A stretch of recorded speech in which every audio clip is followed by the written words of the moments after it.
community outreach mosque here in the beautiful Sulphur Springs. We're at the corner of Nebraska and Bush in the warehouse area here. This is the last day of the Muslim Ramadan food giveaway, drive-through giveaway during the COVID-19 crisis. This is going to be the last weekend. Next weekend will be the end. We will finish Ramadan. It has been an enjoyable spiritual tune-up, spiritual uplift, and we've been doing a lot of outreach, a lot of dawah, a lot of good. So we right now, Brother Muhammad just showed right here, we have all these meals ready to give away, and we are taught by our leader, Prophet Muhammad, peace and blessings be upon him. If the mountain don't come to Muhammad, Muhammad will go to the mountain. So we're asking you to come now to 905 East Skagway. If you don't come, we're going to take these into the community and make sure our people is fed during this crisis. And sometimes this may be the only hot meal some of the people in this community get. Whether you know it or not, this is one of the most impoverished communities in the city of Tampa. You got people here living off of less than $10,000 a year in Sulphur Springs. So our faith teaches us to help the orphan, to help the wayfarer, to look out for the man down in the dust. And that's what we're doing. And that's our mission here at Masjid Nasr. You can see we have a lot of missions going. This was our health fair that we did, outreach, making sure people get the blood sugar test. This was our back to school outreach. So we have three major outreach. We have one that we do where we give away turkeys during the Thanksgiving holidays. And then we have one we do the health fair, where we check the people's blood sugar, make sure we get a healthy community, because your health is your greatest wealth. And also we help the children with education by providing them with school supplies. So get on here right now. Please come right now. We want you to share this, tag, share. Go to our YouTube channel, which is Masjid Nasr Outreach. Masjid Nasr Outreach. Like our page, Masjid Nasr. We'll be here from 5:30, which is about 5:45 now, until 7:30. And we're going to give out, we got 200 meals to give away. We have all our brothers with us. We have our board member, Brother Idris Farouk Muhammad. He's here. As a part of the team, we have Brother Larry Muhammad. We brought our ambassador in from Newark, New Jersey. We also have one of our pioneers here, Brother Abdul Malik Abdullah. He's been here from day one, all the way back to the 70s. He one of the pioneers that's put the first foundation for Islam in the Tampa Bay area. So you can see that this is an outreach mosque, that we reach out to African Americans, reach out to people that look like us, so that they can know that we are Muslims.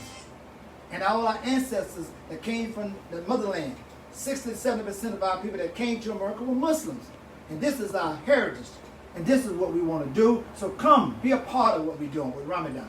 905 East Skagway. 905 East Skagway. We're expecting a special guest from the mayor's office. We're expecting Mayor Jane Kessler to come. And she's going to come and see what we're doing and see how we can work and partner with the mayor to make the community better, to make the city better. Thank you, Brother Muhammad, our chairman of the board. Thank you for coming out, being a part of what we're doing here. And this is historical, coming out to us, being in Sulphur Springs, our Hummer Mosque here. We just want to say to the mayor, we're thankful to you for coming. And thank Janelle. I called her, and she didn't bat her eye. She said, I have the mayor there, and that means a lot to us. But we want to work with you in Sulphur Springs, because this is a part of what we want to do. Just take a little bit of what we can do. We know this is an impoverished area, and we know that this is going to be a team effort. So we want to ask you, how you think that we can help you make a difference in Sulphur Springs? Okay. Well, right now, Sulphur Springs has been in my heart for a long time. As a police officer, I actually worked this area, and then I was the major over this area as well. Wow. And we have worked so hard, not only to make this a safe neighborhood, but also to help the kids. We have the Rich House program we've had for over 20 years. So a lot of programs in here, sports, education, just to try to lift the community up. And so I couldn't be more thankful for your efforts, specifically in a neighborhood that needs it. But especially right now, as we all deal with something that we've never been exposed to before, the COVID-19. And you really have to take a step back and look at what the basic needs are. The basic needs are food and shelter. And so that's what you're doing here, is providing food to individuals every day. And to the point earlier, we were talking about the food provision and how so many people who've never been in this position before now, Yes, ma'am. you know, have to rely on the goodness of others. And so that's taken into consideration too, an individual's pride as well. That's So- right. And on that note, I want to talk to you about two initiatives. One that I'm very impressed that you jumped right on, and I was following you when you talked about the CRA in East Temple Yes. and setting up the funding for small businesses. Mhm. That's near and dear to my heart. Me and Candy Lowe with the Black Business Bus Tour worked Mhm. together for many years, all the way back to 2006. And some of those businesses, if they just get a $1,500 grant, Right. $2,000 grant, that Mhm. would make a big difference. And you took a lead on that and having the CRA in One Tampa. Tell Yeah. us about that initiative. I know the One Tampa money went very fast. Yes. And you guys got some of the applications just Well, took we're your good computer. though, we're good. So One Tampa, you know, as we were speaking, you have to take care of the basic needs, food and shelter. And so with the shelter, we knew that individuals were getting behind on the rent, mortgage, utilities. And so we opened up, we were able to put together CRA funding, HUD funding, city funding. I raised a lot of money from private individuals and companies, and we put $8 million together. $4 million for individuals for rent, mortgage, utility relief, and $4 million for small businesses. We could help 2,500 individuals. We got 10,000 calls. Wow. And so with the small businesses, they had to be in a low income tract or a CRA Right. area. And so we put the restrictions a little too tight in the beginning. And so we've helped some businesses, but now we're moving into phase 2. And those applications will begin June 1st. June 1st, June 1st. viewers, get right on top of that. Pre-application, onetampa.org. Right. $5,000 for rent, mortgage, and utility relief. And I'll tell you something, Mayor, that was very good of you as a mayor, because I thought the restriction for that first rollout was a little too strict too. Yeah. And God is so good that you was able to say it before I had to say it to you. So There you that go. was But we fantastic. talked to the business. We Yeah, that talked was to the just small good. businesses and said, you know, what is it? And they said, well, the time in business was too long, so Right. we lowered that to a year. The number of employee restrictions, so we took that away. Some of the documentation that had to be presented. Why do that when your business has been closed down? You don't have to tell us. You don't have to show us that Right. you have been financially impacted. If your business is shut down, you have been. So And how we did try to make it easier. How did the Lift Tampa? I thought that was a brilliant idea. Yes. I thought the small Lift Up, businesses, the block Lift off Up the street. Local was a Yeah, Lift Up Local. a great initiative. So the governor allowed retail and restaurants to open to 25%. Well, the majority of the restaurants at 25% can't meet their bottom No. line, much They less just their raised it to profit. 50 now. Yeah. Yeah. So what we did is we looked at how we could allow them to serve more individuals outside where it's much, much more difficult to spread COVID-19. And so we also allowed them to serve more customers, hire more workers back.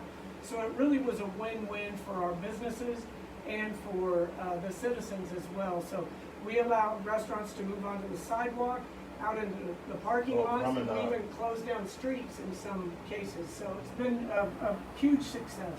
And one of the last thing I want to ask you, I've been riding through the community.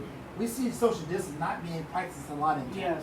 And I'm just hoping that with the police chief, Chief Dugan, that we don't have the kind of situation where the police just arresting people for not No. social distancing like they're doing in New York. And it's been a tragedy in our community. And I've been bragging that our city is not like that. That's right. But I still deplore our citizens Yes. to practice social distance. Yes. And especially in the urban community and with the mask. And we got to definitely have the mask. And we got to really do that, because when he opened up partially the state, Mayor, people thinking now it's over with. Right. So And address it- that to us and It tell us. certainly is not. This Okay. this virus is out there. It is, and the danger of it is the ease with which it is transmitted, and the fact that it can be silent. So you may not have any idea you have it, and you can be passing it on, and it's very, very disproportionately affecting our black and brown neighborhoods. That's right. And there's a Yes. lot of intergenerational living, Yes. and then some comorbidities, you know, as we talked about diabetes and some Mhm. other things. So it's critically important that young people understand the significance of this, because you may get it and you can get through it fine because you're young and healthy, but you're taking it home to someone who cannot afford to have it. And in essence, you could be giving a death sentence to your loved ones. That's real. So And the last we question I want wanna to make ask you sure- about the emergency policy group. And thank you for your leadership on that group. You took a lot of leadership on that group. When they were trying not to do this and not doing that, I was impressed with the fact that you stood your ground. And sometimes it was just one vote. And that meant a lot to me. Where we stand on the stay-at-home order now, because what's coming out of the governor's office is not being very clear, Madam Mayor. How do we now say you as the leader of our city, what would you tell our citizens now about the stay-at-home? Is it a stay-at-home order? What's going on now? We need to know. The stay-at-home order has expired. However, if you are in a high-risk category, you need to stay at home. That's the bottom line. This literally is a life or death issue. And the two steps you can take, the two best steps you can take if you have to go outside to avoid the transmission or contracting the virus, is to stay 6 feet apart and wear a mask. Wear a mask wherever you go. That is the best advice that I could give to anyone. And the last question with the CARES Act, the last piece of funding coming from D.C., it's coming through the county. I know it came through the county. What's your relationship and how it's going to be? Yeah, we have a good relationship here with the county. That CARES funding only went to jurisdictions with 500,000 or more. There's only 33 cities in the United States that have a population of 500,000. So we were combined with the county. But the county is going to they got 256 million, and they're going to put those in buckets. They're going to put those in relief, in workforce, and different, trying to get businesses back up on their feet. So we'll be included in that. The next round of funding, the HEROES, will include cities, and the city of Tampa should be able to get some funding of our own to help our community out. We want to thank her for coming because she did at the last moment. We know she got No a busy problem. schedule. Thank you, Madam Mayor. We appreciate you and for the leadership. You're doing a wonderful job leading us. Thank you for what you're doing for our Thank you, community. Madam Mayor. If we all do a small part, then that's going to lift our entire city. Yes. So thank you all very, very much. Thank you, Madam Much Mayor. appreciated. Take care. Thank you. All right. Thank you. Can I get a photo of everyone?